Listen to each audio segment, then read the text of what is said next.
What's up, Park Pals? It's lunchtime here at East Metro Park, my home course here in Maynard, Texas. I'm going to just play a little bit, chat a little bit. It's lunchtime. Ain't nobody around except for one guy, apparently. Let's do some strokers, and then we'll get ready to throw here at 11. I've been realizing that, man, I'm going to compare this to something that I started doing a long time ago that I wanted to do for a long time since I was a little kid. It was being a DJ. And what I did was fell in love with dance music and going to events where they played dance music, house music and stuff. And got into it and said, I want to be a DJ someday. I want to be the dude driving, kicking ass, and just being like the guy who knows how to mix and get people getting down on the dance floor, having a good time. I picked up my own turntables and things when I was an adult. And I just said, I'm going all in on this. And I went, and to the point that like I have DJ related tattoos, I just went full scale. I just dove in the deep end, didn't know how to swim, and learned how to swim because I didn't want to fail at something I was so passionate about my whole life. And then, you know, things change in your life. You change. Hopefully everybody changes for the better. Change is inevitable. And so I started disc golfing. I realized that, you know, there's a progression, and there's also a type too. A lot of people say it's like bearded 40-year-old guy probably lives in Austin. Guilty. When I found disc golf and fell in love with disc golf, I was actually slowly becoming disenchanted with DJing. As I made that change in my life, I made it a positive change. I'll have to tell you, the people who are in the nightlife scene versus the people who are in the disc golf scene are, well, day and night. I was tired of the insanity, and I bought an insanity instead. I love disc golf because it's a community of people who are an actual fucking community that act right. And if they don't, there are corrective measures, whether it's the pdga or just people being like, that person sucks. They either need a behavior modification or, you know, they're out. Very grateful for this community because they're very embracing. So if you ever start playing disc golf and are like, I don't know what to do and I don't want to seem like a schlub, trust me. Everyone who's into disc golf wants to make sure you don't look like a schlub and that you have fun. So if you're competitive and you're playing disc golf for the first time, definitely just be patient with yourself. I'm at a point right now where I'm transitioning just calm down everyone. I'm transitioning from being like, kind of like terrible at disc golf to like almost okay. I'm starting to really feel like when I finally get into a tournament in MA3, I am going to do very well. Although I might be eating my words and preemptively putting my foot in my mouth. Bear with me. So a lot of things I like to talk about while I play rounds now that I'm recording more. It doesn't matter how good or bad I play, but I think it really does matter that I start playing better and show you how to play better, as well as me not playing good in content will show you that you can make progress in just about a year of just talking disc golf, eating, breathing disc golf, getting all the accoutrements. Once you have one of these, and maybe one other like disc golf tool outside of like discs and a bag or something to carry it, you know you're in. You're in. Start wearing hats with like a Nova shit. Start caddying. So let's just talk about everything that's going on while I'm playing, choices of disc selection, how I'm taking shots, and let's look at a few different lines. I'm not in a rush to like go out and play a full round or anything. I'm just here at lunch, just having fun, taking some shots. I have this big bag of discs. I don't do a lot of practice and test shots when I come out here. Behind us is a huge field, and I do a ton of field work out there, and it really helps my game, by the way. So if you're starting out, don't just always go and play rounds and what. Rounds are great, you know, and do what you want. I mean, if that's what you want, just play rounds, fine.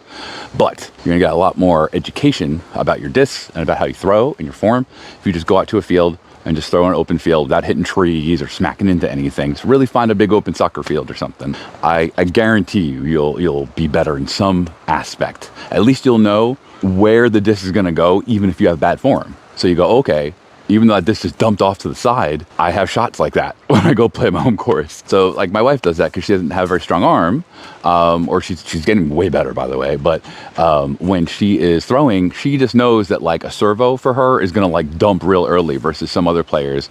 It's gonna, you can put on Annie and it'll just turn for them and then fade back properly. So I have to tell you that whatever the disc does for you versus what everyone else uses it for, it only matters what it does for you. Okay, if you throw a destroyer as a putter and it works for you, good for you, man. I don't care. Who cares? Nobody cares. There's no rule against that.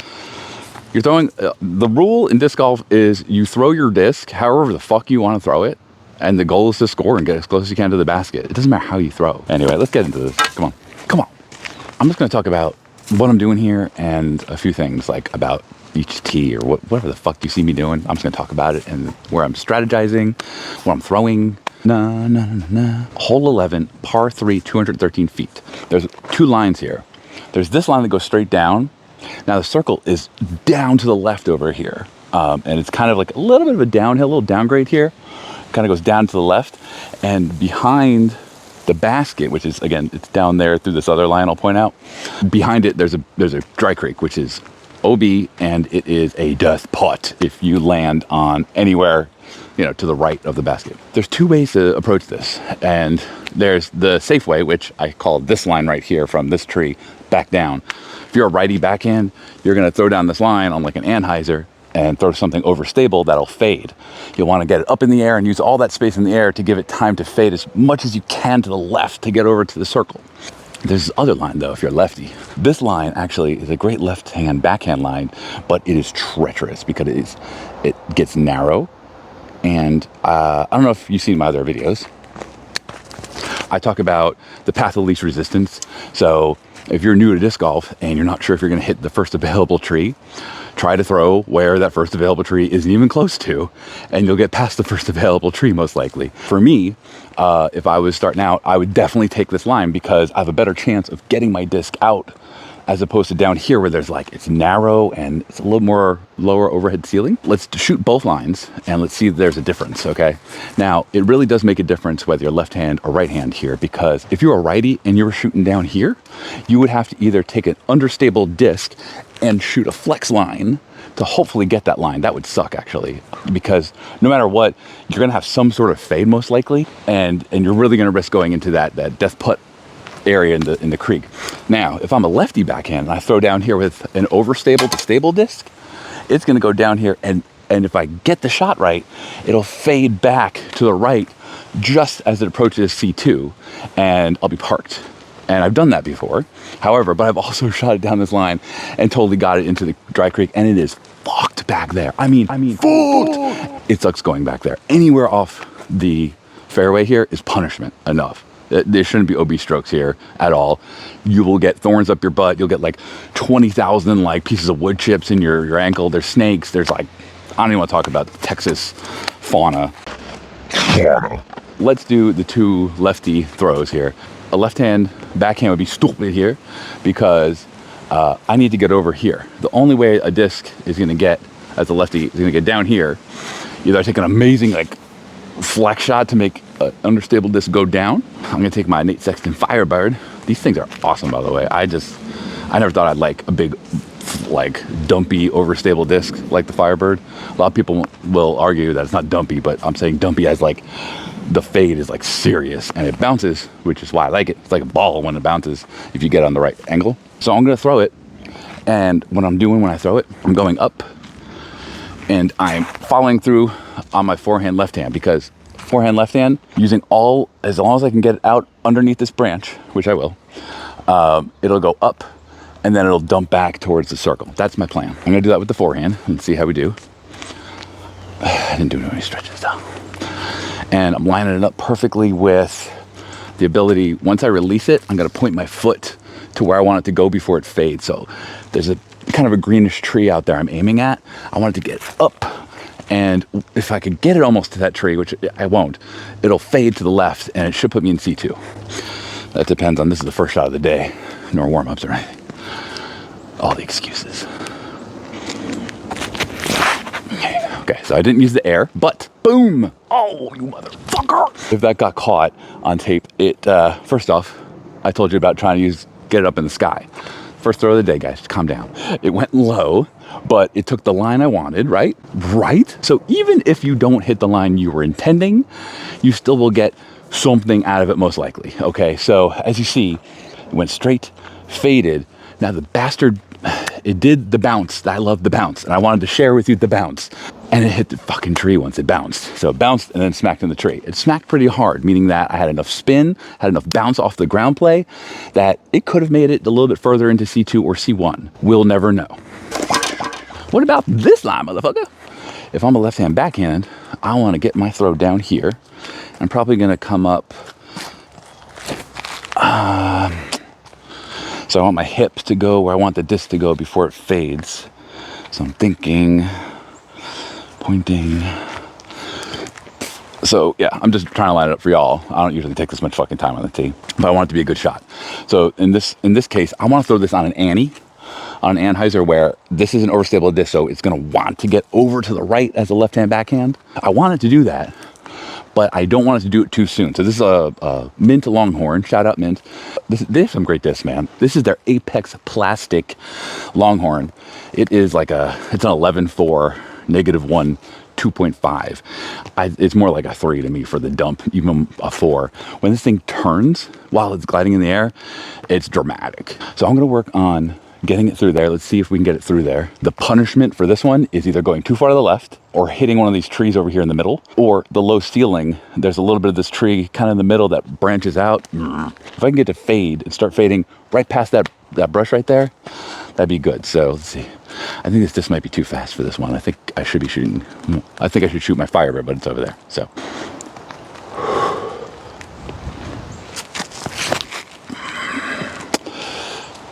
Oh, so, everybody calm down. It went on that line like pretty much perfectly, except the disc was way too fast. I said it before I threw it, it's 11. If I threw my Firebird there, that actually would have been the perfect line, a 9 speed, and it would have faded just a little bit earlier. It went a little bit to the left of the tree there in the middle on the left side of the fairway, and then it tried to come out into the circle and it hit something and fell down. I'm not in a bad position. I'm in C1, I think. Everything I talked about, though, has happened. Like, if it hits anything, it's going to hit that tree branching out. Even though I didn't get to where I wanted to go, I made a good effort at it. I'm not going to get upset about it. And I had a plan, okay? And eventually that plan is going to work the more I try out here. So it's good to practice on different tees if you struggle with a tee at your local course. So just think about that and the strategies that you can do to beat that hole that sucks for you. And this used to really suck for me, this one. It's insulting because it's 213 feet and you're sitting there like, why can't I get this 213 feet, man? It's like so close. But it's a tough design. I took a look at both shots. This is where the Longhorn landed. So of the two shots I took that were pretty legit, the Longhorn's here, and directly to my right is that tree that my Firebird hit. So I'm pretty much the same distance on both of those shots. So again, for strategy purposes, if you were just practicing here, I'm practicing here, and I'll tell you that I decided that this is probably the better shot for me. Over there, I have the back of the creek to tend with. So taking this shot is actually turned out to be the better choice. It was a riskier choice coming down the fairway, but you know, that's the one thing that I can't stand about my left-hand forehand is that it's really hard for me to avoid trees sometimes on my forehands. I just want to get it there. That's why I'm shooting forehand. So I do have a little obstruction here. So let's see what I can do. This is C2 for sure. I can't believe I'm saying this, but I had to trade my harp out for my boy, the Woz, Tyler Wozniak's beautiful Houdini. This is a glow plastic, by the way. Super nice. It's very harp-like. So if you like a little overstable action on your putters, definitely good. And it sits down, just like the harp. Sorry, Sayananda. I still love the harp. And so now I got to debate what the fuck I'm doing. I'm learning some new techniques for C2 putting, where you kind of come off to the side here and come up, as opposed to, so when I'm up in C1, I usually do it from here up. But to get more spin and throw, you should actually come down kind of to your side. So if you're a righty, you come down here up. Really works a lot better. But right now I'm really pinched off. If I do this, I'm gonna hit the tree. Duh! I think I'm gonna throw my profit here because I definitely don't want to go down there. And I just want a little bit of fade. I don't want the big fade of that Houdini. I'm gonna shoot from here and I'm gonna go up. Now I have a clearance right here. I'm gonna make sure the pole's right between my legs sort of lined up. And I gotta do a straddle putt. Can't do a staggered stance because in the way. I'm gonna go for it. I'm gonna shoot up in the air. I need to get it high enough that when it starts coming down and fade a little, that it has enough air to make it over there. Because I'm not gonna have as much spin because I'm kind of pinched off here and I have all these obstructions. So let's not hit cabbage. So let me get my footing right. I'm gonna go bounce. And I wanna bounce up. And I think if someone's holding a gun to my head and I had to hit this putt, I would say it'd have to be as high. I'm kind of aiming as high, how high I want it to go before it falls. That's what I'm doing. I'm holding it up because when I release it, I got to get it up to get to that point, right? So doing my fan grip. Oh God, that was ridiculously good. Overshot is what I mean. So look at that. That's tapping, baby. So that's how you get par, and that's how you study how to get par. So there you have it. So that's one of the things that no matter what the tee or the box or no matter what the conditions are, you can always strategize how to at least get there in as few shots as possible. Think about a strategy. Think about, how do I not hit something? Stay away from it. Find a way to stay away from it. Even if it's a long route or a long line, you're at least going to get enough airtime that you're not going to hit something. At the same time, you know, what are my best odds? Even if I'm not good at a straddle putt, am I just trying to just get it to park, or am I going for it? You know. So of course, I try and go for it for the content, but at the same time, I got to be reasonable and rational. I'm not a professional at all. I'm very much an amateur with like an 810 or an 808 rating or something. I mean, that sounds terrible, because if you've seen how I've been playing lately, probably like an MA2, I guess. I don't fucking know, but I need to do another tournament, and maybe in November I'll do a tournament. I might be in Houston, so I might do one in Houston, but I don't know the places in Houston, so I don't like that. That's one strategy. Let's go look at another one. It's really hard. This is hole 12. This is a very difficult course, by the way. This is not an easy course. I did a video recently, check it out. I shot, I believe, even, and I played like 10 or more holes. This is one that I actually did really well on, but I normally don't ever. So let me tell you about this hole. This is 12. I don't have the numbers on it. It's got to be about 500 or 600 feet. Now the basket is like over there, but the fairway is over here. And so I have to go straight here, and from here, it's very deceiving. It is like a hairpin turn. Once you get around to the left here, it is like, it's not even a dog leg left. It's like a curly Q left, I swear. So when you get over there though, it just looks like maybe a left turn. It's very weird how the out of bounds area, the off the fairway area is cut and designed, along with, you know, the options that you have to get in the air and get over there. It's almost like if Simon Lizotte was here, I would tell his ass to throw directly over there and it would land over there. I mean, without a doubt. As long as you could get it over that tree, you'd be good. So we don't have that kind of power. As a matter of fact, we don't at all. So Mr. Firebird's coming out. So the strategy for this one is, since we're not Simon Lizotte, we are going to throw this way. Now, my best bet is a lefty, all right? This is a right-hand backhand all day. The reason why I call this a very difficult shot and it's very deceiving is that when I throw my disc, it has to fade. It is absolutely critical that it fades. This is an overstable shot all the way. And I don't want to hit this big tree out here in the middle of my shot and have it hit. I want it to go full flight and dump over to the left. And it's weird. If it goes to the back of where the pile of sticks and the grass is back there at the very end, straight away, if it ends up going there, I'm kind of far away from the target. I really want it to fade left because the next fairway, God, I hate this hole, or the next portion of the fairway is over here. So I really need it to dump to the left. But if it dumps too soon, I'm totally pinched off. So this is a tough hole. So I'm a lefty, so I'm going to throw this, again, overstable shot. I'm going to throw it on an ante, and then it's going to come back and fade. And I want to shoot it, so I actually do want to get it to fade right past the cabbage on that tree right in the middle of my shot, and not hit it. So, oops. This hole's going to be the death of me. All right, so right here.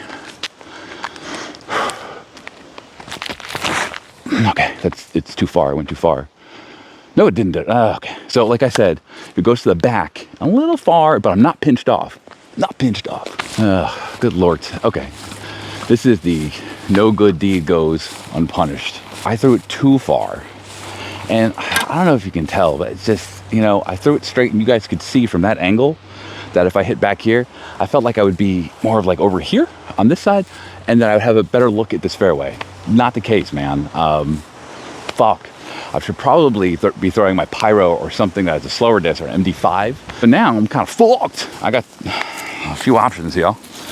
And oh gosh, that's sharp. So my options are, I can take a flex shot. Again, I'm a lefty, don't forget. I can take a flex shot like this and try and get it out here and over into the open.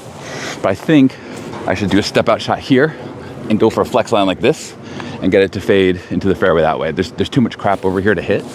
Here I just have to mess with this and get around this and get it to land, just to get that second shot in and get back on the fairway. I mean, I guess technically on the fairway, next to a cactus and shit. Texas really sucks sometimes. Anyway, so yeah, let's get something very on the understable side that'll give me that glide. Larp.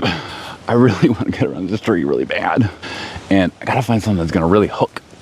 I really need to get it up in the air because I want it to get down there further, but I'm really worried about not being able to trust my shot. This is my Sphinx, which is understable. This is my Hex. I think the Hex might do better. The thing is, I can't get the curve I want. I was gonna like break my back doing it, so just do it. So that was awful. It's in a tree over there behind the fucking cactus. But guess what? I tried and I planned it and it went that way. It did not land in the fairway. It's very much off the fairway, but it went forward. It didn't go backwards, and we're closer. That was, you know, we're not counting OBs here. We're just counting, trying to get to the basket.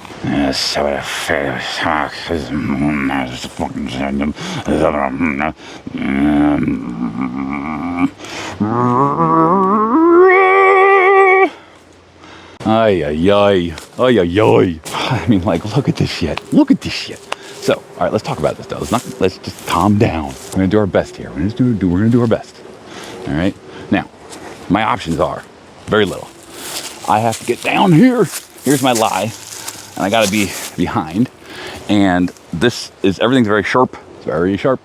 So, but I do see, this is a path right here. It's an opening. You probably can't see it from there. But here, come here. Come on, take a look. Come on. Yeah, come on. So here's the disc.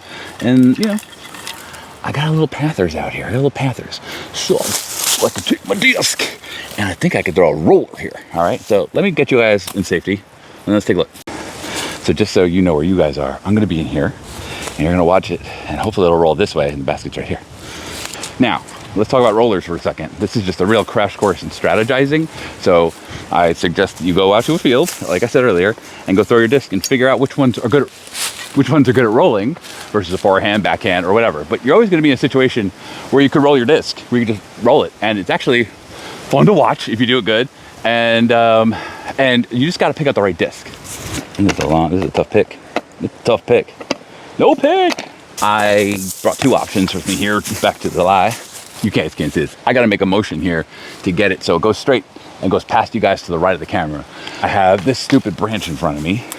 And I'm using an MD3 and it's it's stable. So I think it'll go, and there's wind, a lot of wind today, not complaining. Gotta learn. And I think this will be bulky enough to not get so beat up. Here we go, let's do this. And another thing is, I have to be behind my line, right? I'm gonna take a knee and move my disc upside down so I don't get shit all on my knee. So here it goes, here it comes. All right, go, don't turn left. It might be C2, might be C1. Let's see. That was pretty good, right? I got out of that situation, scrambled. It went down, I think it went a little left, but it might be C1. Well, this worked out pretty well. I'm pretty sure once I took that second shot that I was gonna be facing a bogey, but I gave myself the best chance at a par right here. So on my fourth shot, it's par 4. Sorry, I didn't mention that earlier.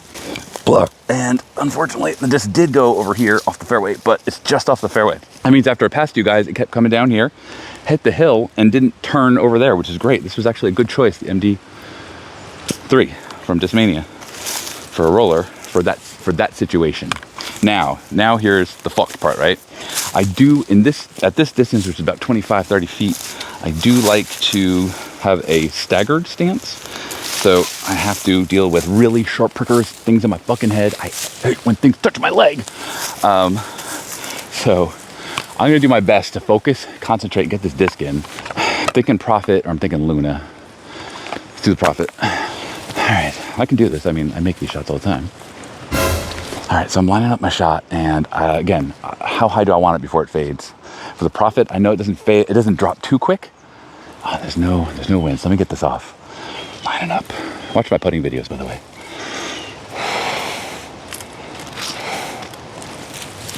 Get in there, you motherfucker! Okay. I gave it the best shot I could. I didn't really have any weight shift on that because of all the shit around me. That's my excuse. But I guarantee if I was in more of an open spot where I didn't have all this shit on top of me, look, see, I can do it. Pew. See, I can do it. But, you know, that's the stuff you got to deal with in disc golf that could throw a shot off that might be easy for you. So, yeah, you know, it sucks that I bogeyed and everything, even though I tried my best strategy. But strategy can turn what is, you know, a triple bogey or worse situation into just a bogey, you know, not bad. You can come back from a bogey. I'll show you. This is 15. Hopped over here to 15 because eventually got to get back around to my car. I'm just doing a few holes today just for you guys. I just wanted to get some ideas out. When I talk about my ideas here to you guys on the channel, when I record, hopefully it helps you, but it really helps me when I explain my shots. And then if I shoot like shit on that shot that I'm trying to explain how to make it a good shot, at least I gave my best effort and I can see what I fucked up. But when I do a good shot, you go, oh shit, it worked. Just like when I got that ace with that prototype disc that I had from Protoflight, and I was just talking about pointing your hip where you want the disc to go before it fades. So this one on 15, this is a par 4. It is birdieable in a lot of ways. What's challenging to a lot of people is off the tee, you have a low ceiling, and it's a little narrow at first here. It's a little daunting for a right-hand backhand. You probably want to throw a little bit of a flex shot, understable, or a little forehand action if you're a righty. Don't throw it that way. And so this actually works out as far as being a good lefty backhand, get it to fade over. And I'm gonna throw my pyro. This is for people who care. It's a prism, neutron plastic pyro. Feels good in the hand to me. You know, it's got the little gyro shit with the, it's cool. These things are cool, man. I mean, they're really cool. You should pick up a pyro if you need an overstable mid-range that will get you places, and it gives a little bounce, kind of like the Firebird. Not as big as a Firebird because it's kind of a little bit bulkier of a disc, a little beefier. You want an overstable mid-range, pyro's way to go, or maybe an MD5, but I really like this one. It's less beefier than that MD5 from Discmania. I gotta shoot this on an Annie because this is very, what they call torque resistant. What that means is no matter how much you try and force like an Annie on the disc, it's going to do the fade. It's going to do what it's intending to do as a disc.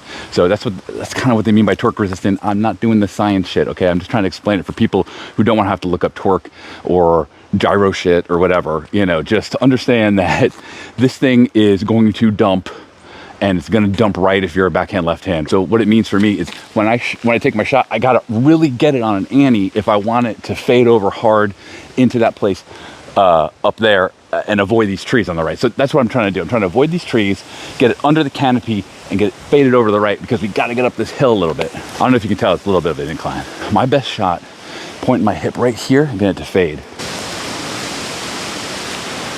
Do you want a better angle? Sorry. A better? Just watching out for y'all. Up here.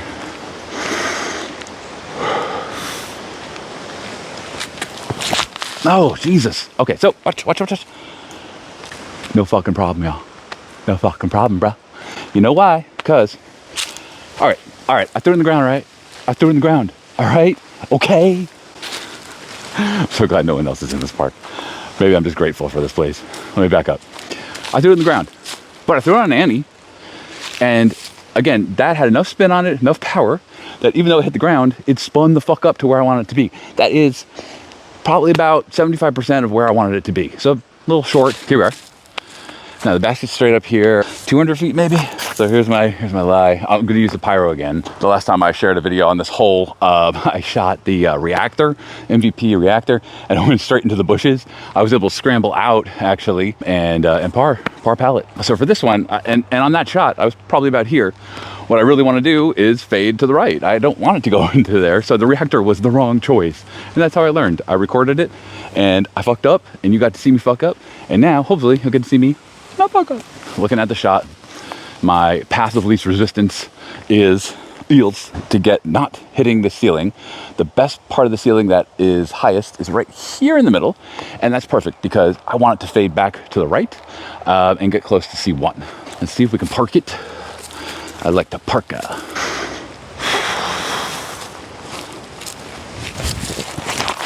Oh, I did it again. But look. Oh, that's good. That's actually good. So I have this problem with the Pyro. I got a problem. I got to tell you all about something. You know what grinds my gears? The Pyro, when I am throwing it, I have to, again, it's torque resistant, meaning that you really have to force it into the line you want because it's going to do what it does. It wants to get to the ground, okay? And I'm just throwing it right into the ground. I'm on a hill. I'm not getting my elbow up and I'm not getting that flight. I'm not getting my launch angle right. Maybe I'm getting nose down. And as you saw, it spun a lot. So I'm getting a lot of spin off my throw. As far as incredible accuracy went, if not incredibly accurate, but I'm in like C1, maybe it's C2 line. So I'm right at the edge of the circle and I have a look. So let's try and hit this. Two things here, definitely in C2. However, a lot of the time on this hole, I land in front of this tree and I'm totally obstructed. So I'm very happy to say that I'm not obstructed. We got a good shot at getting this. Let's see what I can do about it. I'll shoot the Luna for sure. This is a great, don't believe the numbers on the Luna. I actually do believe in using flight numbers. So this is just a message. I do believe in using flight numbers. I do believe in using flight numbers. I think that they are somewhat accurate and give you an idea what you're buying when you're buying a disc. But yes, there's imperfections in molds. There's a lot of ways to argue this, but I'm gonna say I normally argue that flight numbers are important to assessing what your disc is going to do, especially when you're trying one out and you're looking for a particular type of disc, whether it's over, understable, need something more glidey, something slower, faster, whatever you need it for, whatever hole it needs to fill in the gap in your bag.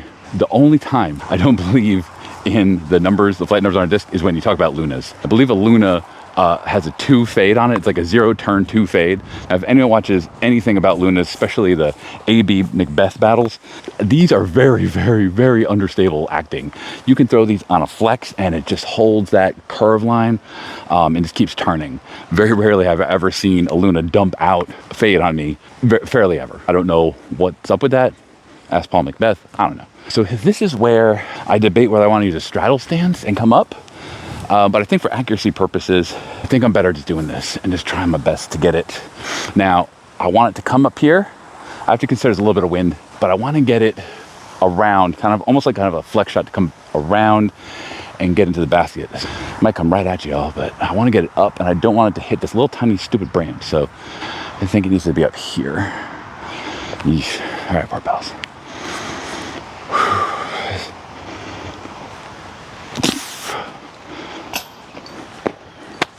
So that was for birdie. For birdie. Not too shabby. So what's up? What's up, our pals? What's up, Big Disc Energy peoples? Boom. I just parred that. So with the strategy I went with, and even with the 2 shitty throws off the tee and for my second shot, I still made par. I hope this was value to you guys. I really hope so. We just played 3 holes today. I just wanted to show y'all, how to strategize, how to pick the right disc, and know that, if you just plan your best shot with your best disc, with your best effort, you can make par even on the shittiest shots, or at least you can minimize your bogeys, or, maybe get to scoring one day and start going under par. It's definitely something you can do. If I can do it, you can do it. So hit that subscribe button. I would really appreciate it. Like, comment. I want to talk to you guys. Nobody comments. Am I not interesting? Are you not into trains? Much love, y'all, for anyone that does subscribe and keeps coming back every week. This is literally going to be something I'm going to pick up on doing. I'm so sorry that I've been failing. I've been failing my pros mainly. You guys are waiting for that content. I swear to God, I'm working on it. So, par pals, until next time, may your tees always be short and may your big disc energy be long.